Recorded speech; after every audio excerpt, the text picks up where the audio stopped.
The neon signs of Neon Shroud painted the night sky in a kaleidoscope of electric hues. The city was a living, breathing entity, pulsating with an energy that was both mesmerizing and menacing. Every corner, every alleyway seemed to whisper secrets of 1,000 untold stories. Below the glittering facade, the city pulsed with a darkness that ran deeper than the darkest alleyways. It was a place where shadows held sway, and the line between reality and illusion blurred. The streets were a labyrinth of danger, where every step could lead to either fortune or doom. In this urban jungle, memories were not sacred. They were a currency, traded and exploited in the shadowy underbelly of Neon Shroud. The black market thrived on the exchange of these intangible treasures, with buyers and sellers haggling over the price of a cherished moment or a forgotten dream. The Memory Syndicate, a ruthless organization, controlled the flow of memories, harvesting them from unsuspecting victims and selling them to the highest bidder. They operated with impunity, their influence reaching into every corner of the city, their power unquestioned and absolute. Kael, a 17-year-old orphan, navigated the city's underbelly as a shade, a skilled memory runner who infiltrated minds to steal or alter memories for a price. His life was a constant game of cat and mouse, always one step ahead of those who sought to capture or kill him. He moved with a practiced stealth, his lean frame swallowed by the shadows, his face obscured by a network of data streams flickering across his visor.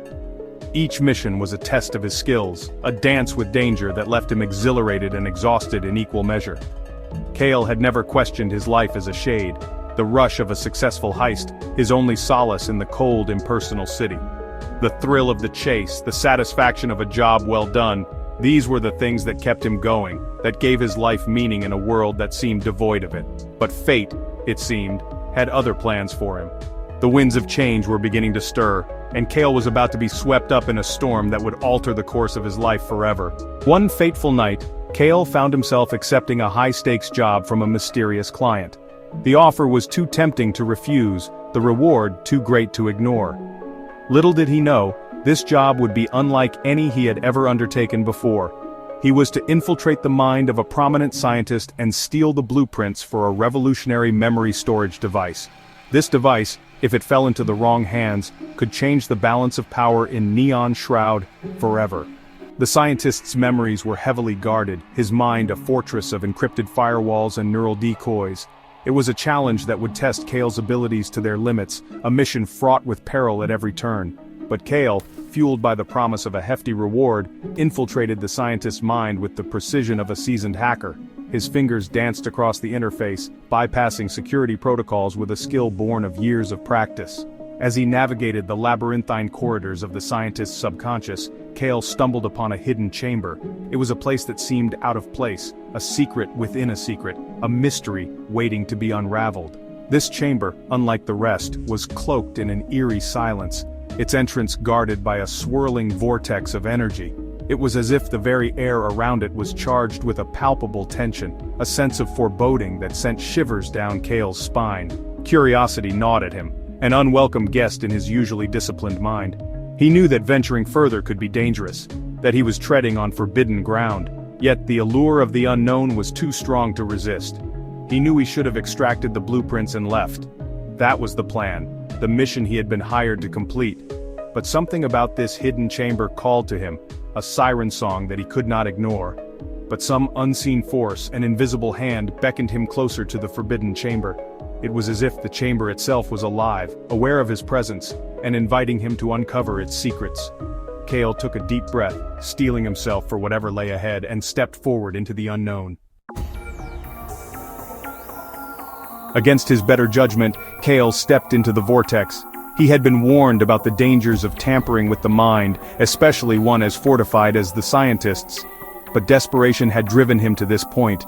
The blueprints he sought were crucial, not just for his survival but for the survival of the entire resistance. The world around him dissolved into a blinding white light.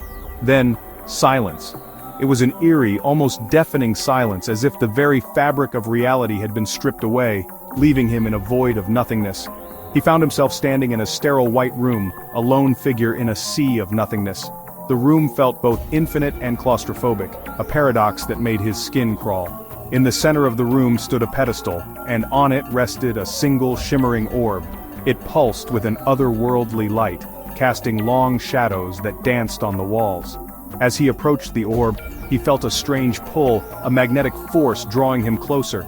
It was as if the orb was alive, aware of his presence and beckoning him to uncover its secrets. He reached out, his fingers brushing against its smooth surface. The moment his skin made contact, a surge of energy coursed through him, a connection that felt both intimate and invasive. A jolt of energy surged through him, sending shockwaves of pain reverberating through his body. It was as if the orb was testing him, probing his very essence. Images, vivid and fragmented, flooded his mind, overwhelming his senses. He saw snippets of memories, some familiar, others alien, all blending into a chaotic tapestry of emotions and sensations. He saw a catastrophic event, a city consumed by fire, and a shadowy figure at its epicenter. The figure seemed to radiate malevolence, its presence a harbinger of doom. He saw himself, or rather a younger version of himself, caught in the inferno, his eyes wide with terror. The realization hit him like a punch to the gut. This was a memory he had buried deep within, a trauma he had tried to forget. His implant, overloaded by the sheer volume of data, malfunctioned. Sparks flew, and he felt a searing pain in his skull, as if his brain was being torn apart. It began downloading the forbidden memory into his own mind, searing the images into his very being. The process was excruciating, each fragment of memory burning itself into his consciousness. He screamed, a primal cry of pain and confusion, as the memories not his own became a part of him. The agony was unbearable, a torment that seemed to stretch on for eternity. He ripped himself away from the orb, his vision blurring at the edges. The room spun around him, and he struggled to maintain his balance. He stumbled out of the white room, the vortex spitting him back into the scientist's mind. The transition was jarring, like being yanked from one reality to another. Disoriented and reeling from the experience, Kael barely managed to escape the scientist's mind before the security protocols kicked in. He could feel the digital barriers closing in, a trap that would have ensnared him had he lingered a moment longer. He fled into the digital night, the stolen blueprints now the least of his concerns. The memory he had absorbed was far more dangerous, a ticking time bomb in his mind. The forbidden memory he had absorbed, like a virus, began to spread through his mind, whispering cryptic messages in his sleep, haunting his waking hours with flashes of a past that was not his own. Each vision was more disturbing than the last, a relentless assault on his sanity. He had stumbled upon something dangerous, something that could shatter the fragile peace of Neon Shroud. The memory held secrets, dark and powerful, that could change the course of history, and he knew, with a sinking certainty, that he was now a pawn in a game far bigger and more deadly than he could have ever imagined. The forces at play were beyond his comprehension, and he was caught in the middle of a deadly power struggle. His life as he knew it was over. The man he had been, the shade who had navigated the shadows of Neon Shroud, was gone. In his place was someone new, someone burdened with a secret that could destroy everything. He was no longer just a shade. He was something more, something dangerous. The knowledge he carried was a weapon, and he had to learn how to wield it. He was the keeper of a dangerous secret, a secret that powerful forces would kill to possess. And as he looked out over the neon-lit city, he knew that his journey was just beginning. The path ahead was fraught with danger, but he was ready to face it, armed with the forbidden memory that had changed his life forever. The Memory Syndicate, always vigilant, quickly discovered the breach. Their surveillance systems, a complex web of digital eyes, never missed a beat. Every corner of the neon-lit city was under their watchful gaze, ensuring that no one could escape their scrutiny. The scientist, his mind compromised, had been rendered catatonic. His memories scrambled beyond repair. He was a mere shell of his former self, a tragic testament to the Syndicate's ruthless efficiency. The lab, once a place of innovation, now stood as a grim reminder of the cost of defiance.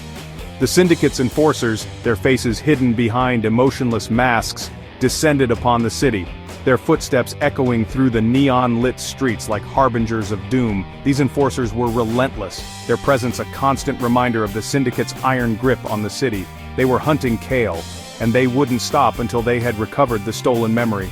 Kael, now a fugitive in his own city, found himself running for his life. The once familiar streets now seemed alien and hostile, every shadow a potential threat. Kael, now a fugitive in his own city, found himself running for his life. His heart raced as he navigated the labyrinthine alleys, each turn a desperate bid for survival. The neon lights blurred past him, a dizzying array of colors that only added to his disorientation. He moved through the shadows, his senses heightened, his every instinct screaming at him to disappear. The city's underbelly, with its dark alleys and hidden corners, became his refuge. But even in the shadows, he could feel the Syndicate's presence, an ever-looming threat. But the Syndicate's reach was long, their surveillance network stretching like a web through the city's digital arteries. Every camera, every sensor, was a part of their vast network, making it nearly impossible for anyone to hide. Kael knew he was running out of time. They were closing in, their presence a suffocating shadow that stretched ever closer. Kael could feel the weight of their pursuit, a constant pressure that threatened to crush him. The city's vibrant energy seemed to dim under the oppressive force of the Syndicate's enforcers. In a desperate attempt to evade his pursuers, Kael ducked into a crowded nightclub, the air thick with the scent of sweat and cheap synth alcohol. The pulsating music and flashing lights provided a temporary sanctuary, a chaotic haven where he could momentarily lose himself. He blended into the throng of dancing bodies, his heart pounding against his ribs like a drumbeat of fear. The crowd's energy was infectious, but Kael couldn't shake the feeling of being watched. Every glance, every brush of a shoulder, sent a jolt of paranoia through him. But it was too late. He could feel their eyes on him, cold and calculating, like predators sizing up their prey. The enforcers moved with a predatory grace, their intentions clear. Kael's heart sank as he realized his time was running out. Just as the enforcers moved to apprehend him, a figure materialized from the shadows, a whirlwind of motion and grace. The nightclub's chaotic energy seemed to coalesce around this new presence, a beacon of hope in the midst of despair. Mira, a young woman with fiery red hair and eyes that sparkled with a fierce intelligence, intercepted the enforcers, her movements fluid and precise as she disarmed them with a series of calculated strikes. Her presence was a stark contrast to the cold, mechanical enforcers, a reminder that there was still hope in the fight against the Syndicate.